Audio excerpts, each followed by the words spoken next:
তোমার হলো শুরু আর আমার হলো সারা, দুজনের মিলেই বহে বসন্ত ধারা। আমার পিছনে দেখুন, এক গুচ্ছ সাদা বক।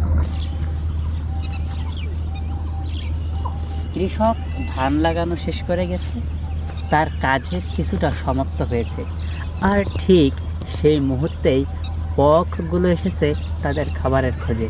এজন্যই হয়তো বলা হয়েছিল, তোমার হলো শুরু, আমার হলো সারা, দুজনে মিলে বহে বসন্ত ধারা। দেখুন কি সুন্দর পাখিগুলো তাদের রিজিকের চিন্তা, কীভাবে পাখিগুলো, কীভাবে সাদা বকগুলো তাদের রিজিক খুঁজে নিচ্ছে। সৃষ্টিকর্তা কতই না মহান, যিনি এই সমস্ত দুনিয়ার সমস্ত প্রাণীদের রিজিকের ব্যবস্থা করে দেন। দেখুন কৃষকের ধান লাগানো শেষ হয়ে গেছে, কৃষক ধানগুলোকে বাঁচিয়ে রাখার জন্যই জমিতে পানি জমিয়ে রেখেছে।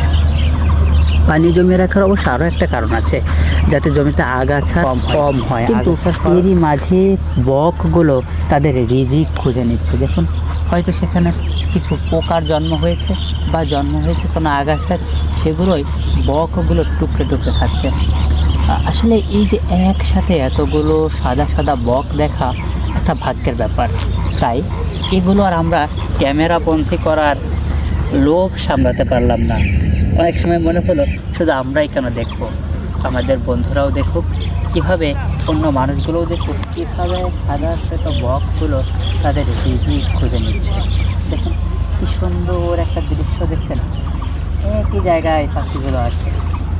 একটা চমৎকার দৃশ্য, তাই না? ইদানিং এক জায়গায় এতগুলো বক দেখা কিন্তু ভাগ্যের ব্যাপার। কেন জানেন? শিকারীদের যে হারে উৎপাত বেড়েছে, তাতে প্রকৃতি থেকে হারিয়ে যাচ্ছে তার অপরূপ এই সুন্দর নিদর্শনগুলো।